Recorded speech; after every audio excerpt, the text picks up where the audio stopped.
Hi there, I'm Randy Patterson, and this is Psychology Salon, a channel about psychological issues. If you like this kind of thing, click subscribe. This video is on the idea of person-environment fit, the way that we mesh or don't mesh with the situation we find ourselves in, and how this relates to our mental state.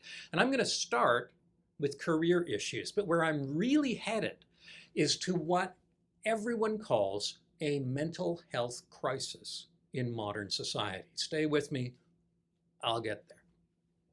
You probably remember sometime in high school taking some kind of career interest test. You answer a bunch of questions and you get back a report that says something like, you'd be suited to aircraft maintenance or organic farming, or you'd make a good whitewater rafting guide.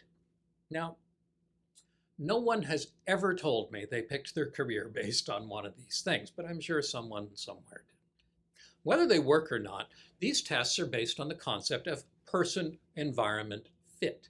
People are different. Some are suited to certain settings, others to different settings. A really sociable person who always wants to be talking to people would make a lousy lighthouse keeper, whereas a really quiet, introspective person probably wouldn't like to be a cruise director on a love boat.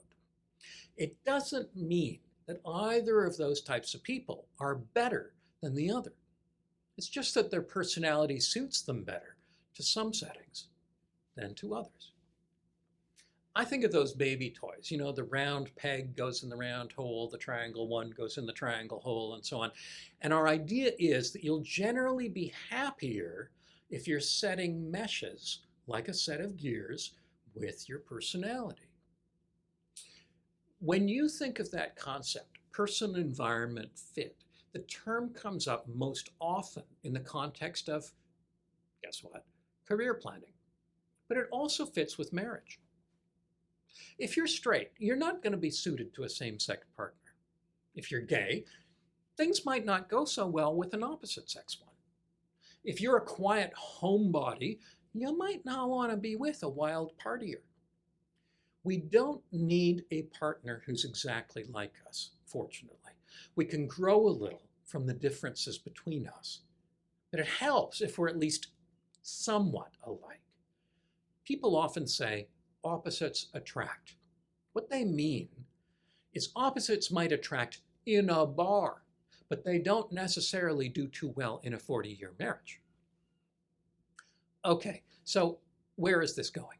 Over the last while, you've doubtless heard that there's a mental health crisis. Doesn't much matter where you are. The same message comes up everywhere. Now, partly, this is nothing new. I've been a psychologist for over 30 years. And if you ask me, in which year were people not saying there was a mental health crisis? The answer is never. There's always a mental health crisis. Always has been, always will be. No matter how long you live, you will never read a headline that says, mental health crisis now over. Never. But genuinely, there does seem to be an increase in the incidence of mental distress among many populations. Depression, for example, wasn't actually thought to be that big a deal, population-wise, in the 1960s. When the first antidepressants were developed, the pharmaceutical companies thought they might lose their shirts because depression was felt to be a fairly rare problem. We're never going to sell enough of these drugs to make our money back. Well, they did. Today, in most developed economies, antidepressants are among the most widely used medications, with over 10% of the population prescribed an antidepressant each year. Now, think about that. These societies are about the wealthiest and most privileged groups of people in human history. We have and use so many resources that we're actually threatening the sustainability of the planet. And one way of looking at an economy is that it's a tool for the betterment of human welfare. Now, granted, that's not the only way, but clearly something is going wrong if our society is so privileged and the incidence of mental health disorders or distress is climbing rather than falling. I think there are many factors involved in this, and I'm not going to discuss them all in this video. Instead, my focus is on just one: person-environment fit. Polar bears evolved in Arctic environments. Transplant them to Saudi Arabia, they don't do so well. Their adaptations are not to that environment. Take an elephant to an outdoor zoo in Alaska, they don't do so well either. A species is a success to the extent that it is adapted to the environment it lives in. Human beings evolved as hunter-gatherers on the savannah. That's the world our bodies, and to some extent our minds, are adapted to. Now, one of the reasons that humans became such a successful species is our adaptability. Many of us left the savannah and took up life in the jungle, in the Arctic, along coastlines, and everywhere else. So we're pretty adaptable. But then we created a world infinitely different from the one we developed to fit into. A world of cars, of ready access to food, of computers and social media, of megacities, and of regimented work. Today, almost all human beings live in a world that we weren't really made for. Now, there's a caveat there. Plant an elephant in Alaska and it may not do well, but the elephant didn't design the zoo. Human beings designed and built this environment specifically to suit us. There's a reason most doorways are high enough for you to walk through, why social gathering places exist, and why many tourist places feature wide open views from high places, because animals who are adapted to savannas like views like that. It's because our species likes that kind of thing, so that's what we built. We like stories. So we built movie theaters and playhouses so that people can tell us elaborate stories in them. We built our environment to suit us. Kinda. Because in truth, we're not so great at it. Sugar was hard to come by in primitive environments. So we developed a real sweet tooth. It motivated us to go find sugar. Now we've built an environment for ourselves so stuffed with sugary treats that we give ourselves serious metabolic problems. And obesity is a real issue. Same with salt. We developed a hunger for salt, and now most of us get way more salt than is good for us. We created a world of cars so that our bodies, which were designed to move all throughout the day, don't have to do much of anything. It's been said that the most common and most deadly diseases that we face tend to be lifestyle related. And it's a lifestyle we created for ourselves.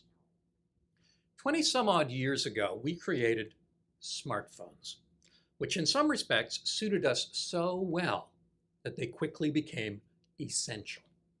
You should see the looks I get when I suggest to people that they try leaving their cell phone at home for the day. I might as well say, leave your feet home. For many people, smartphones became addictive. But unlike alcohol, which you can do without, modern life all but forces you to keep the object of your addiction in your pocket all day.